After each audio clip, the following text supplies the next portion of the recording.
Assalamualaikum warahmatullahi wabarakatuh. Waalaikumsalam.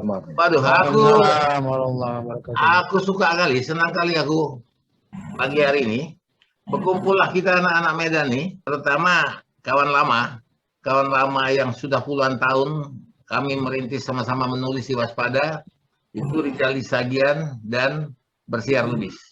Ya, ini gacok-gacoknya. Nah, tetapi ada Tatan, ada Retno, ada Wutong, ada Mayal, ada Alung. Nah, ini katakanlah tidak gacok, tapi kalau main trup, hukum ini, hukum. Mulai dia dipotong apa saja bisa. Nah, jadi yang menariknya adalah seringlah aku ikuti bagaimana kalian punya kegiatan. Kalian membuat semacam komunitas ronggeng, ya, dan itu selalu di Taman Mini sewaktu Tatan masih menjadi kepala Anjungan Sumut. Dan kalau tak salah kata Tatan, Rizali pengayomnya nih. Iya. Nah, begitu kan Bersiar? Iya. Sendiri malah. Nah, jadi dengan kata lain kita coba berbincang. Tan, supaya lebih jelas bagi para penonton kita. Nah, ini Retno ini siapa? Kata orang. Butong ini siapa? Mayal ini siapa? Bersiar siapa? Kalau Jali mungkin tak perlu kali kita kenalkan. Sudah banyak yang kenal dia. Iya. Coba dulu, Tan. Oke. Ya Bang, baik Bang. Terima kasih Bang ya. Assalamualaikum warahmatullahi wabarakatuh. Selamat pagi. Ya, ini tenang sekali. Pagi ini ditemani para pakar, para tokoh. Semuanya tokoh ini. Bang Zaldi untuk di Medan, Sumatera Utara sudah sangat dikenal. Beliau mendirikan etnomusikologi USU dulu. Dan kemudian banyak melakukan penelitian. Tidak hanya di Medan, Sumatera Utara, tapi ke berbagai tempat di Indonesia. Salah seorang etnomusikolog senior yang ditekani di Republik ini. Dengan banyak pengetahuan dan pengalaman, pernah belajar juga di San Diego University di Amerika. Dan banyak sekali karya-karya beliau sebenarnya. Dan juga aktivitas yang sangat bermanfaat bagi pengembangan dan kebudayaan di Sumatera Utara. Ya, kita juga bertemu dengan Bang Bersiar Lubis. Saya kenal Bang Bersiar ini seorang seniman juga, tapi beliau jurnalis senior di Medan. Sekarang Wapemret di Analisa. Beliau aktor di Tena dulu Bang ya, pernah ya. Aktor, penyair, cerpenis, lengkap lah. Memang Bang Bersiar, alhamdulillah masih sehat. Dan salah seorang seniman senior kita yang masih bergiat dan selalu memberi semangat pada banyak orang. Kemudian ada Bang Retno. Retno ini kita kenal Raja Serampang 12 3 kali berturut-turut. Nah, itu baru terjadi di Republik ini 3 kali Raja berturut-turut tidak terkalahkan. Jadi dan beliau juga penulis, kolumnis, banyak sekali cara kegiatan dan karya yang Retno sudah sumbangkan Sumatera Utara. Pendiri kumpulan Pak Pung Medan, kemudian menjadi narasumber, menjadi guru, menjadi tempat bertanya, banyak kali. Salah seorang budayawan Medan. Dan berikutnya Mayal. Ini fenomenal lagi nih. Mayal ini juga kedekatannya sama dengan para tokoh tadi, dan beliau panjang usia sampai usia 63 Mayal ya? Iya. 62. Ya. Itu dari sejak muda belia sampai 62 ini berkesenian terus. Satu-satunya pembuat gambus, pembuat gambus yang beliau belajar Bang Rizali Sagian dulunya, tapi sekarang sudah memproduksi hampir 400 gambus. Ahli gendang, penari, pemusik, punya band juga, punya sanggar tari,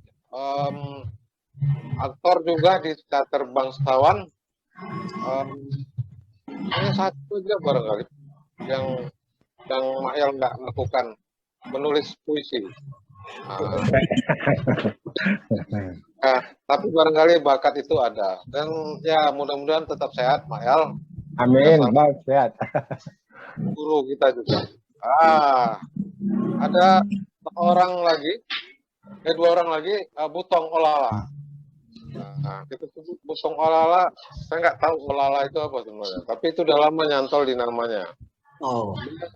Seorang musisi Melayu yang paling handal di Jakarta. Kalau udah main akordeon, apa aja disabet oleh Butong. Mau jazz, ngeblues, apalagi yang Melayu. Tapi basicnya memang di Melayu, dan dia bermain jazz dan sebagainya di berbagai kafe dan berbagai komunitas sampai ke Jawa, ke Timur, segala macam. Tetap karena Melayunya itu dia bisa berkolaborasi dengan banyak musisi macam-macam. Ini harapan kita sebagai pewaris kesenian Melayu di Jakarta, di Indonesia. Terakhir, Herman Lung. Ini Herman Lung ini kalau udah mengeluarkan suara, bisa merinding menangis. Suaranya itu macam sinandung batu bara yang dari Selat Melaka itu mengalun-ngalun. Dasar. Ya, selain biduan penyanyi peronggeng, salah seorang pendiri komunitas Ronggeng Dewi di Jakarta, juga adalah pemangku adat bersama Bang Retno nih. Kalau di Jakarta mereka inilah berdua-dua kemana-mana, mau di hajatan para jenderal, hajatan para tokoh di Jakarta, beliau inilah. Jadi pengembangan kesenian dan kebudayaan Melayu, saya kira kita nggak pesimis karena masih terwariskan oleh tokoh muda, tambah Butong satu lagi yang di Jakarta, sehingga harapan untuk kesenian masih bisa kita kira-kira demikian Bang Jari yang saya tahu. Jadi begini, aku melihat bahwa perjumpaan kita kali ini, pertama kali ini, menurut aku sangat baik. Kenapa? Karena kita selama COVID sudah 2 tahun. Sebelum COVID pun kita jarang jumpa. Kecuali aku tengok kalian sering jumpa di Anjungan. Tempat mana Tatan ini sebagai kepala Anjungan Sumut di Taman Mini. Di mana sering dilakukan acara-acara budaya, dan yang paling sering aku catat adalah ronggeng. Kita kemarin itu agak sedikit sedih dan kemudian agak sedikit terkejut karena Rizaldi, ya, sobat lama kita ini terkena stroke kan ya, Di? Iya. Dan tangan kiri juga masih belum berfungsi. Nah, jadi aku bilang sama kawan-kawan, ayo kita ngumpul, kita ngobrol-ngobrol sama Rizaldi. Mudah-mudahan ngobrol-ngobrol ini bisa membuat kita sehat semua, terutama Rizaldi bisa sehat. Amin. Kalau di rumah saja, di kamar saja bicara dengan diri sendiri, itu kita tambah sakit. Ya. Nah, maka kita coba bercakap-cakap. Ya, kalau bisa nanti 1-2 lagu masuk, kan sedap. Jadi aku ya, Tan, Ya. Aku mulai kenal sama si Herman, Retno, Butong, Mayal ini pada waktu aku bersama Rizaldi, aku bantu Rizaldi waktu menciptakan album Grenek ya, Di. Tamarinto. Nah, aku rasa itu tahun 2001, 2002. 2099 awalnya. 99. Ya, berarti 20 tahun yang lalu.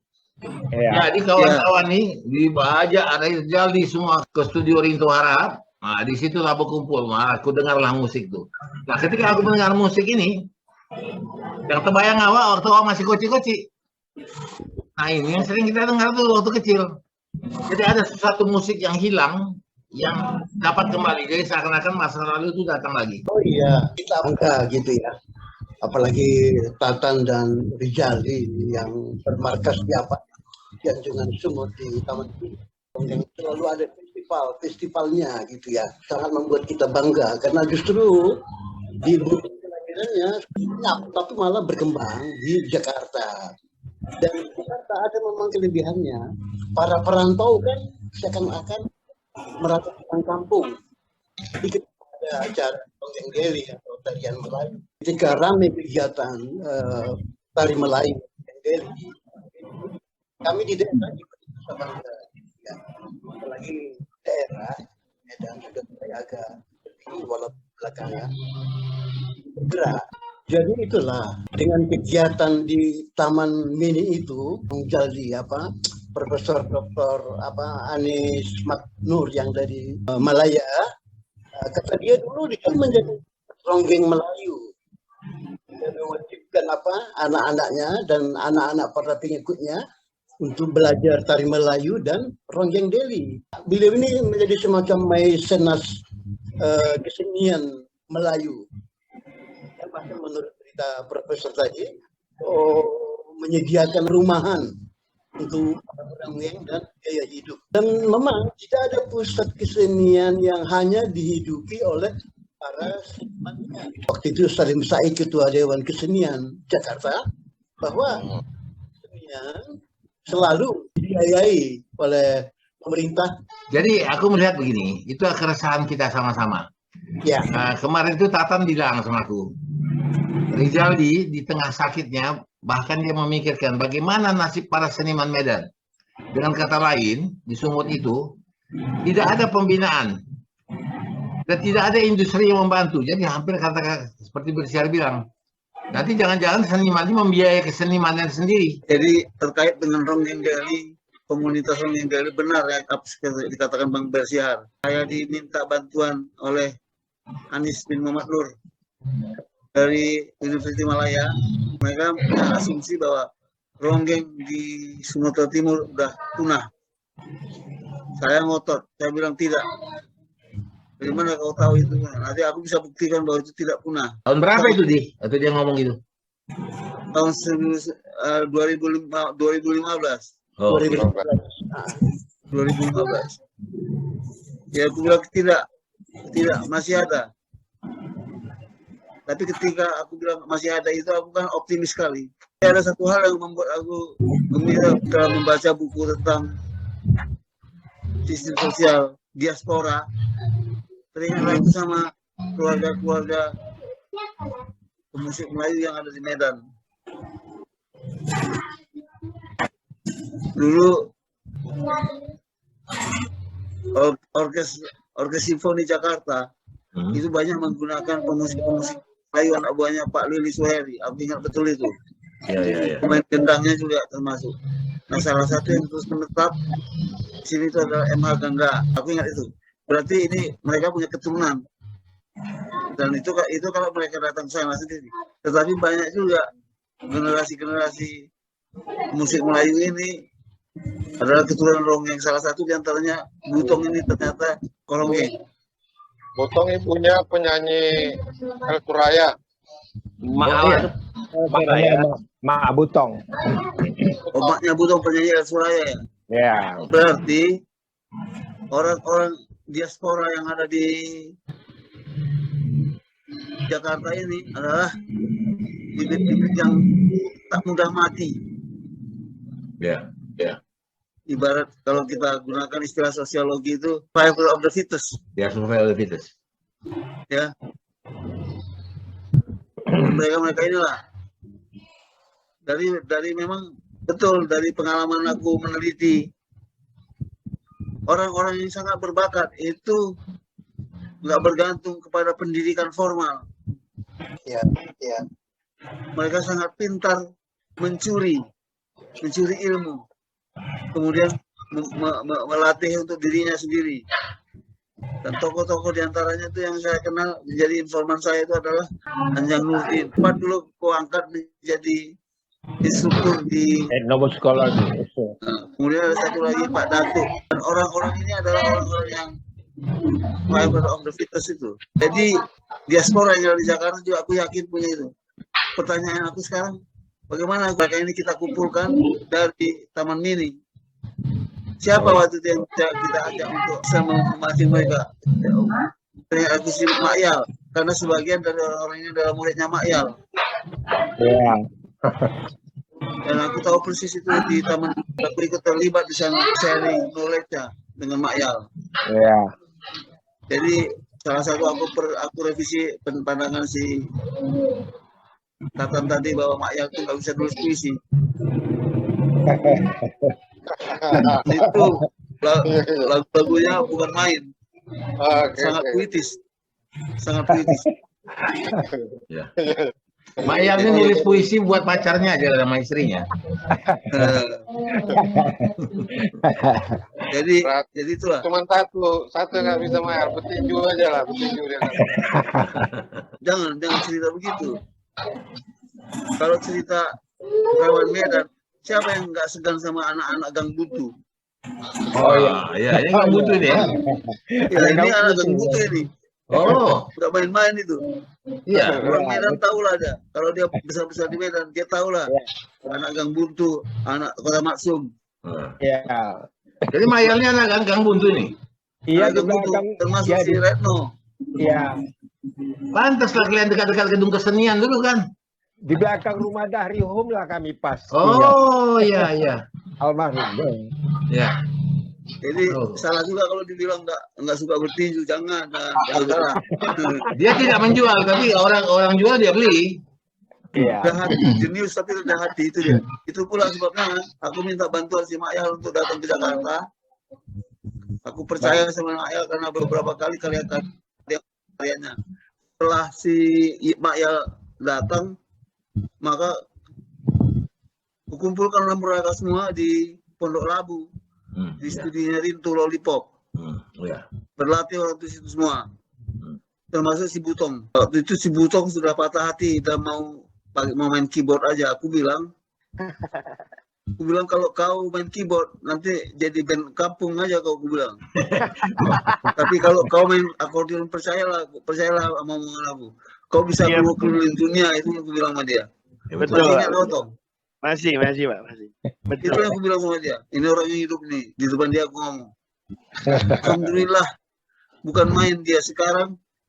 Menurut aku dia lah pemain akordeon Melayu yang hebat di Indonesia ini. Gak ada orang lain lagi. Amin. Betul. Gak ada orang lain lagi. Dan dia sangat kreatif. Dan termasuk juga aku tugaskan dia untuk melakukan revitalisasi lagu-lagu yang ini. Nah kemudian ada tokoh dulu seorang ronggeng yang ngurusin ronggeng di Medan, mendiang, namanya Toto. Oh Toto ya. ini pecinta ronggeng yang mati-matian. Sampai dia meninggal, nggak berhenti dia meronggeng. Ya. Dan dia adalah suami dari Kak Nafsia. Ya. Perlu dicatat di sini, kalau namanya bintang ronggeng bukan soal cantiknya, tapi kapasitas intelektual dia untuk menciptakan pantun-pantun, mampu bertanding, dialog melalui pantun. Di usia kita tua ini, kapasitas intelektual itu yang bikin orang cantik. The inner beauty gitu ya. Ya itu dia. Itu yang terdapat di ini. Ada dua tokoh di Medan sana, perempuan, yang punya kapasitas itu. Yang satu orang Karul, namanya Ibu Senang. Ya. Ibu Senang. Itu juga luar biasa. Dia bisa berpantun dari pantun yang biasa, yang gembira-gembira aja sampai ke yang sufistik. Itu namanya Ibu Senang. Ya. Dan dia mampu sambil menari, sambil menyanyi, menciptakan pantun. Dan orang yang biasanya tukang pancing itu adalah almarhum Ujang. Oh ya. Almarhum Ujang itulah tukang pancing dia. Datuk Almarhum Pungguli Ujang ini gurunya Pak Datuk. Yang sekarang kalau nggak salah aku menjadi komisaris utama di Bank Sumut. Oh. Nah Pak Datuk ini adalah muridnya si Ujang. Ya. Dan itu luar biasa. Jadi dengan keyakinan itu aku bilang kita harus bikin komunitas. Nah teman-teman mengusulkan bikin yayasan. Aku bilang jangan bikin yayasan. Biasanya yayasan seperti itu nanti ujungnya berkelahi. Jadi sudah kita bikin komunitas biasa saja lah. Kita kumpul, ada duit kita masing-masing kita mainkan. Yang penting ada tempat berkumpul. Ya. Harus kita rangsang teman-teman komunitas lain untuk bisa berkumpul mendukung pekerjaan kita. Alhamdulillah didukung semua teman-teman komunitas dari berbagai daerah di Sumatera Timur, dari Bohorok, dari Tanjung Balai, dan itu pekerjaan tatar luar biasa. Itu luar biasa. Kalau nggak ada tatar aku nggak sanggup. Retno sama Makyal juga itu. Ada Retno, ada Makyal. Aku sangat bisa berpikir secara teoritis saja. Teorinya begini ini.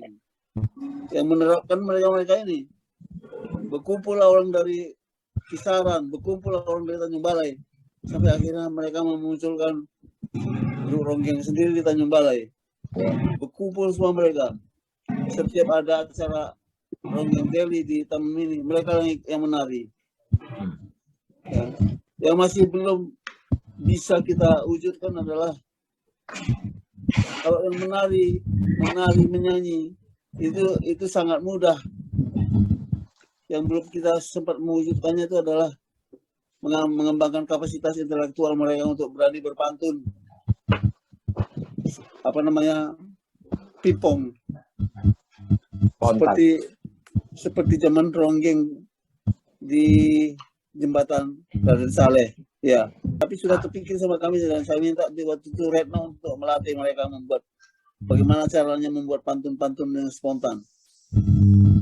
Retno dalam hal ini salut juga dia sudah sempat membuat metodologinya. Mudah-mudahan nanti kita bisa bicarakan sama Bang Bersia, orang percetakan, orang penerbit yang di Medan untuk bisa menerbitkan metode yang kau tulis itu, Retno. Ya. Aku ingin sebetulnya supaya dunia intelektualnya jangan diborong sama perguruan tinggi. Itulah cita-citaku. Supaya dunia intelektual itu yang betul-betul datang dari bawah. Bagaimana dulu nenek-nenek kita seperti itu dulu. Itu yang harus dilakukan. Nah, itulah cita-cita di Ronggeng Deli itu.